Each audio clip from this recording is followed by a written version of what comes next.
Hello and welcome to this clip on the properties of transition metals. We'll go through what the definition of a transition element is in terms of what orbitals are being filled by the highest energy electrons, how this relates to the D block of the periodic table, and some specific properties of transition metals, including variable oxidation state, catalytic activity, and the fact that they produce coloured complexes. We'll look at what a ligand is in terms of the formation of a complex, and some shapes of complex ions, as well as taking a quick look at some applications of transition metal complexes in catalysis and medicine. In this clip we'll assume that you're already comfortable with orbital theory, shapes of molecules, and date of covalent bonding from the first year of the A-level chemistry course. So a transition element is one which can form stable ions with a partially filled D subshell. And not all elements are able to do this in the D block. It's important to remember that not every element in the D block of the periodic table is able to do this. At A level, we'll be mainly looking at elements whose 3D subshell is filling, scandium through to zinc being the examples. So the elements in blue on the section of periodic table that's highlighted are the typical examples we're going to be looking at on this course. So let's look at the electron configurations of all of those elements listed that are highlighted in blue. And we'll try and look at which ones are not transition elements. So let's look at scandium first. It's not a transition element because the only stable ion it forms is scandium 3+. If you look at the electron configuration of scandium metal, 1s2, 2s2, 2p6, 3s2, 3p6, 4s2, 3d1, if you lose 3 electrons from that atom, 2 of them will be the 4s electrons, and the third one, the one that's lost last, will be the 3d1 electron. This now means that scandium 3+ does not contain any partially filled d orbitals. For reasons that are beyond A level, scandium can't form Sc+ or St2+ ions because they're too unstable. So let's now look at the other element in that particular row that is not a transition element, and that will be zinc. In the case of zinc, it's also not a transition element because the only stable ion that it forms is Zn2+, whose electron configuration is 1s2, 2s2, 2p6, 3s2, 3p6, 3d10. The 2 4s electrons that are lost first when transition elements in the fourth period are ionized do so because they have slightly less energy than those in the 3D subshell. So zinc is left with only full d orbitals. Just to quickly illustrate what I'm talking about with regards to 4s electrons having slightly less energy, if you look at the 4s subshell, or the 4s orbital, you can see that it's slightly below the energy level of 3D. So therefore the electrons in 4s get lost first during ionization because they're easier to remove than any of the electrons in 3D. So scandium is not a transition element because its only stable ion has only empty d orbitals. Zinc is not a transition element because its only stable ion has only full d orbitals. All of the others in between are transition elements because they do form stable ions with partially filled d orbitals. Within the elements in that row that are transition elements, there are 2 unusual examples in terms of their electron configuration. And these 2 are chromium and copper. So in chromium, a 4s electron is promoted to the 3D subshell, shown by the curved arrow. So then all of the 3D and 4s electrons are unpaired and do not experience repulsion. This has the effect of making the atom more stable and less likely to be ionized, in other words, lose an electron. With copper, something similar happens. It promotes one of its forest electrons, remembering that forest electrons have lower energy and as such are easier to remove, to the higher energy 3D subshell. When the electron is in the higher energy 3D subshell, it's a bit harder to remove. So this has the effect of again stabilizing the atom. So one consequence of all these spaces available, as you can see in the electron box diagrams in the 3D subshell, is that transition elements can exhibit variable oxidation states. And this will allow for the transfer of electrons easily in redox reactions. And the reason that transition element compounds are forming good catalysts, or often form good catalysts, is because these available partially filled d orbitals can allow intermediate species to form easily with reactant species, and as such they can create the alternative reaction route of lower activation energy that's typical of catalysis. And the colours in the boxes in the table, the top right hand corner of the screen, represent the actual colours the compounds of these transition metal ions exhibit.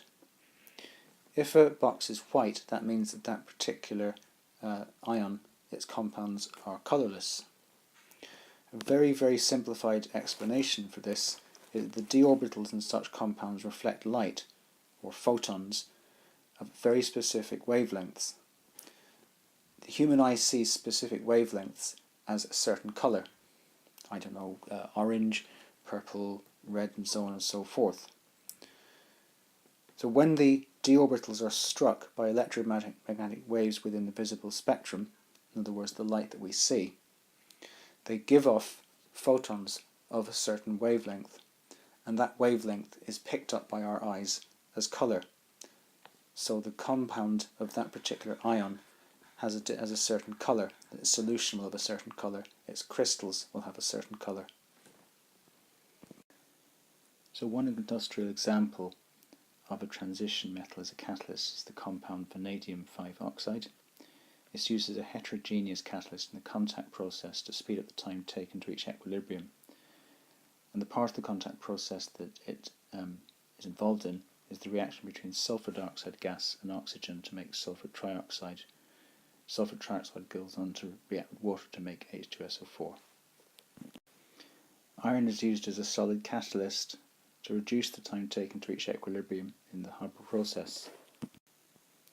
It's used in a very finely powdered form to give maximum surface contact area with the reactants, and because all the reactants and products are gases and the iron is a solid, it's again considered a heterogeneous catalyst. So before we go any further into the chemistry of transition metals, we need to cover a few basic definitions.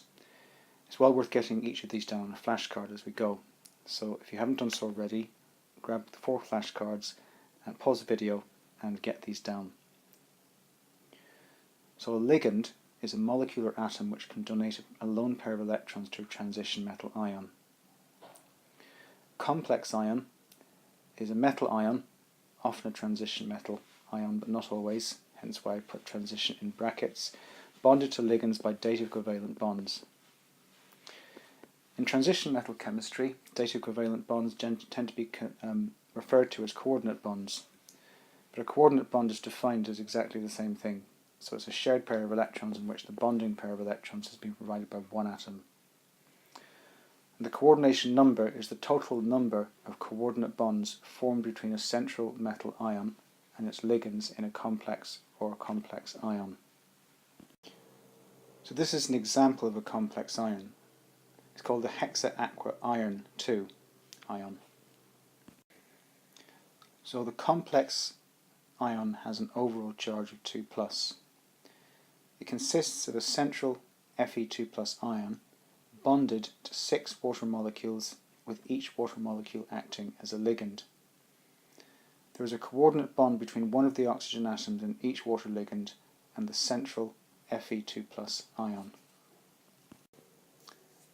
And it has a coordination number of 6. The ligands are classified according to how many lone pairs they have available for coordinate bonding. And four common monodentate ligands you'll come across are chloride, cyanide, hydroxide and ammonia. These four ligands are monodentate because each of them has one lone pair of electrons available for coordinate bonding. Two examples of bidentate ligands would be 1,2-diaminoethane and the ethane dioate ion. Each of them has two lone pairs of electrons readily available for coordinate bonding. Note that each oxygen in the ethane dioate ion, it's the oxygens that have a negative charge that have the lone pairs that are available for coordinate bonding. Only one pair per oxygen, one lone pair per oxygen, can be involved in a coordinate bond. If you try to coordinate bond two lone pairs on the same atom, it becomes physically impossible. So you have to think of that when you're drawing out your complexes. We'll talk about that in a couple of minutes. So EDTA, which is short for ethylene diamine tetraacetic acid, is an example of a multidentate ligand. So EDTA has 6 lone pairs available for coordinate bonding. It has a 4- overall charge. So if all of the lone pairs that are available for coordinate bonding are engaged in coordinate bonding, then it would have a coordination number of 6, but a 4- overall charge. One thing to watch out for when you're putting a complex together or drawing a complex is to be aware of the charge on the ligand. So for example, water and ammonia are obviously neutral molecules, so they would be neutral ligands as well. They'd have no overall influence on the charge of the complex ion. Whereas halides, cyanide and hydroxide are all -1 ligand or 1- charged. So therefore they will offset any charge that the central metal ion in the complex ion has by 1.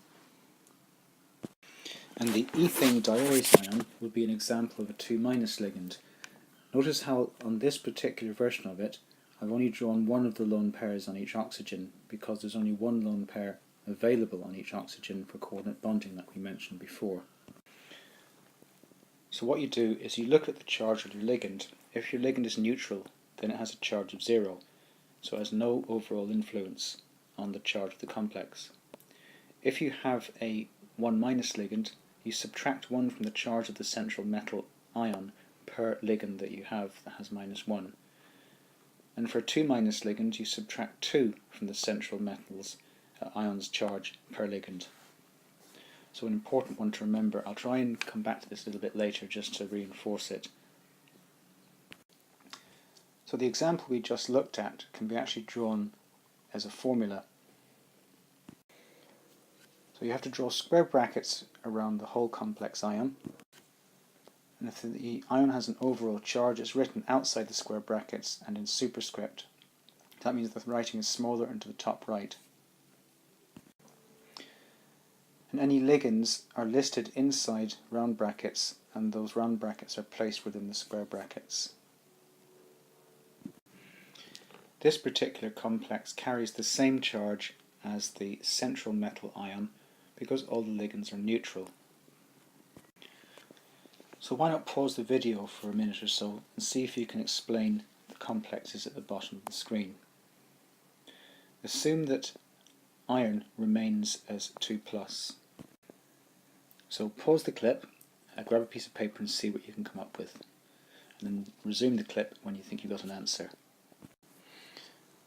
So in the first example on the left, the hydroxide ligands are 1- each, so 2 of them combined with Fe2+ offset the charge of the Fe2+ and makes the complex neutral. Notice how I haven't put it in square brackets because there's no charge attached. On the right hand side, the cyanide ligand is 1-, so one cyanide ligand makes the charge less positive by 1. So the complex now goes to 1+ overall instead of 2+ overall.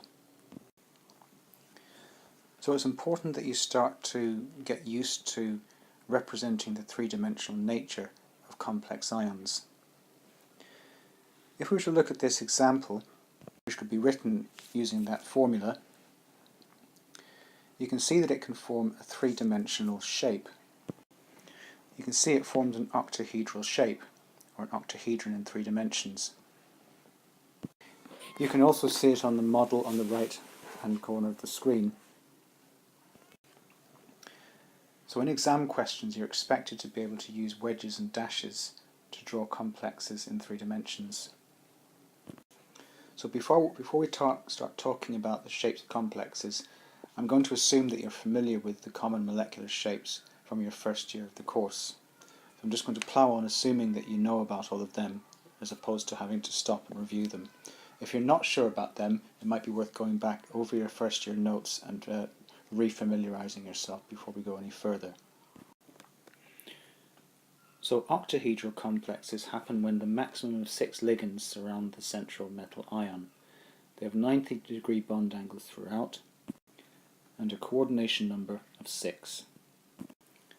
So tetrahedral complexes occur when larger ligands surround a central metal ion.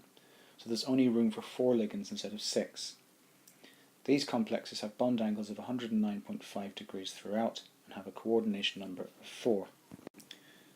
So the smaller ligands that can form octahedral complexes would be water, ammonia hydroxide and cyanide. However, larger ligands that we come across at A level would be halides. So what happens when a halogen atom receives an extra electron to become, for example, Cl-? The halide ion then experiences repulsion between its electron shells and they move away from each other. So what happens is the radius of the ion is much bigger than the radius of the atom. So only 4 of these can fit around a central metal ion and therefore form a tetrahedral complex, as opposed to 6 fitting round and forming an octahedral complex. And the final type of complex you'll come across is called square planar. They're flat and square in shape, hence the name. They have 90-degree bond angles throughout. So the screen now shows a short summary of what each of the 3 types of shapes look like and what bond angle you'd expect to find.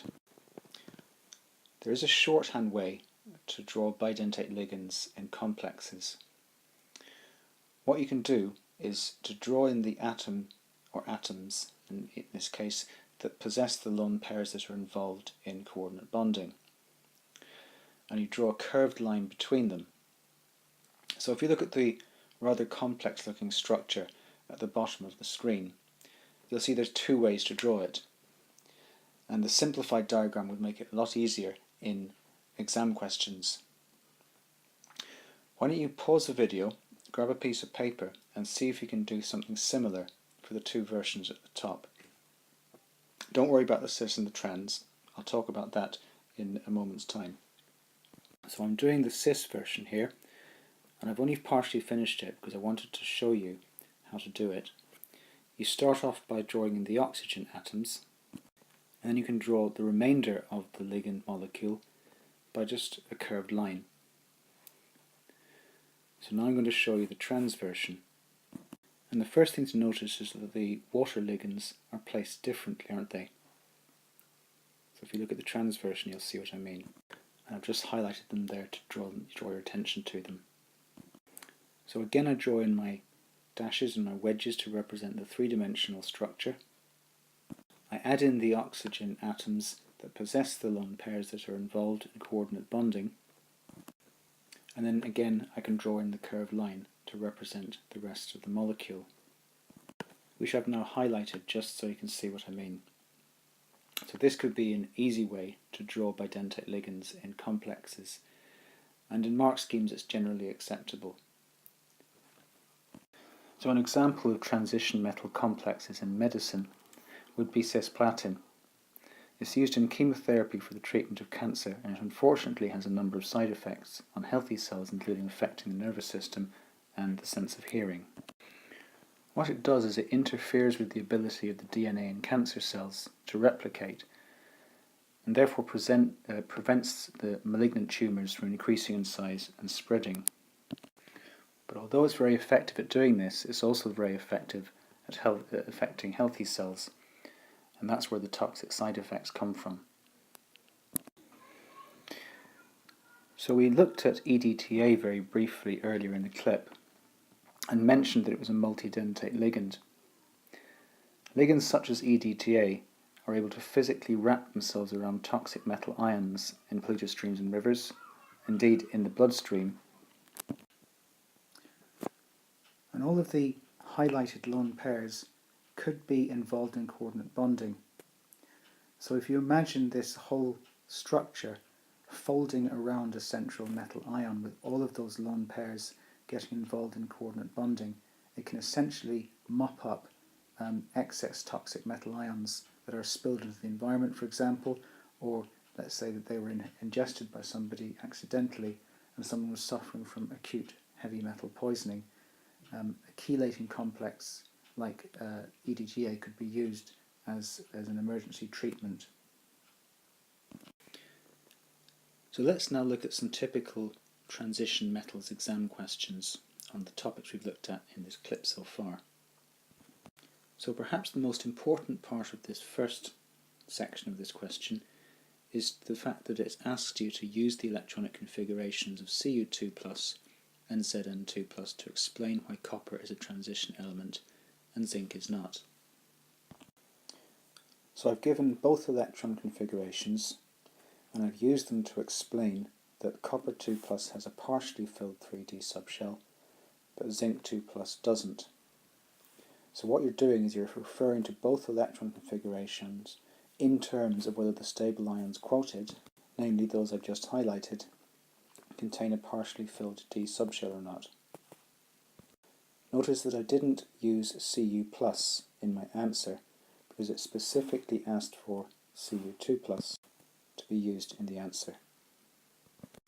So in the next part of the question is asked for two differences between compounds containing Zn2+ and Cu2+ ions. So what they're asking you in a roundabout way are what are the properties of transition elements. So therefore, those properties will apply to Cu2+ compounds but not those of Zn2+. So I've said that Cu2+ compounds are coloured but zinc 2+ compounds are not. Cu2+ compounds can exhibit catalytic properties but Zn2+ compounds do not. I've made sure in both my answers to that particular part of the question, part B, that I've clearly compared Cu2+ and Zn2+, so I'm actually answering the question fully, because it talks about Zn2+ and Cu2+ ions in the question. So let's bring the page down and have a look at the next part of the question, or the next question even.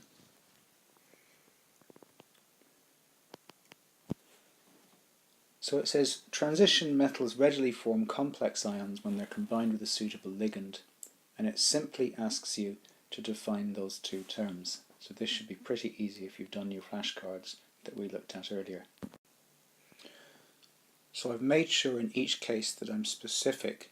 I'm making reference to terminology used in transition metal chemistry such as coordinate bonding.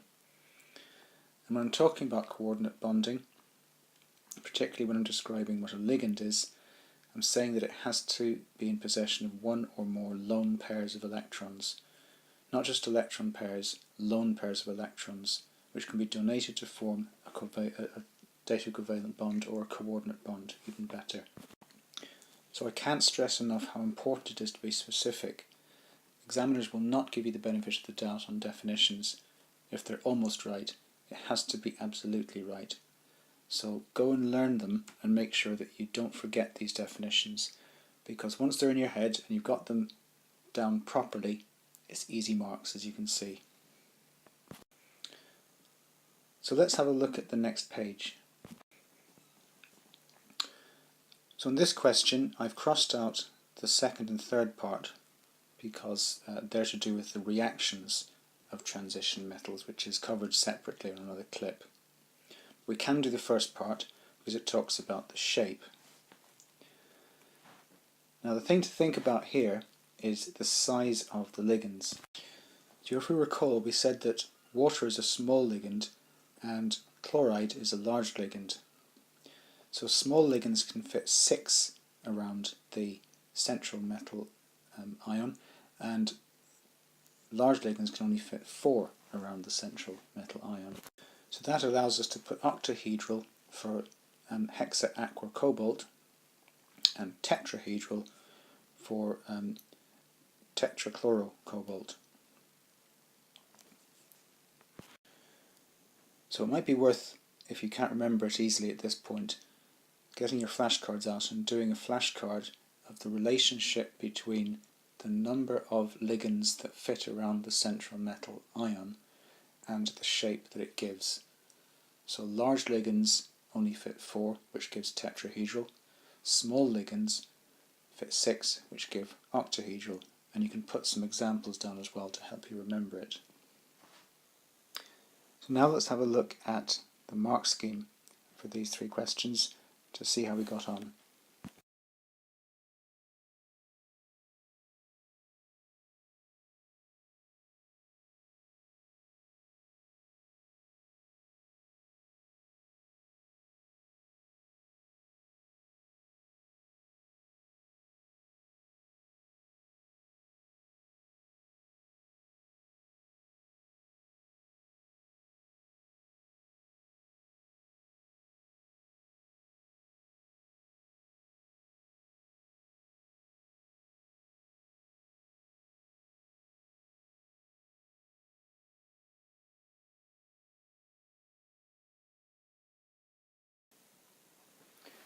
So for our first mark, we put the correct electron configurations of Zn2 plus and Cu2 plus.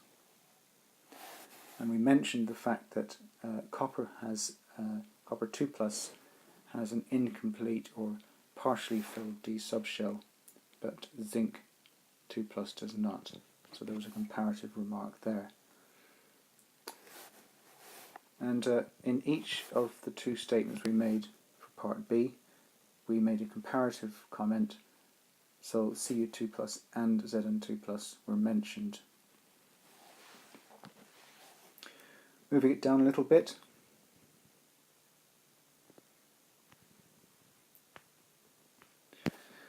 we got a central ion surrounded by surrounded by ligands for our first part of part 2.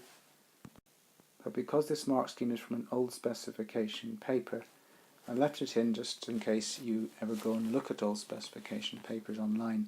The new specification requires you to mention that coordinate bonding between ligands and the central metal ion is part of the formation of a transition metal complex. We did include that idea. We then said that a ligand was a molecule or an atom with a lone pair of electrons able to form a data covalent bond, which can be donated as in the electron pair. The lone pair of electrons can be donated. And we said that COH2O6 2 plus is octahedral because water is a smaller ligand, so smaller ligands can fit 6 around the central metal ion.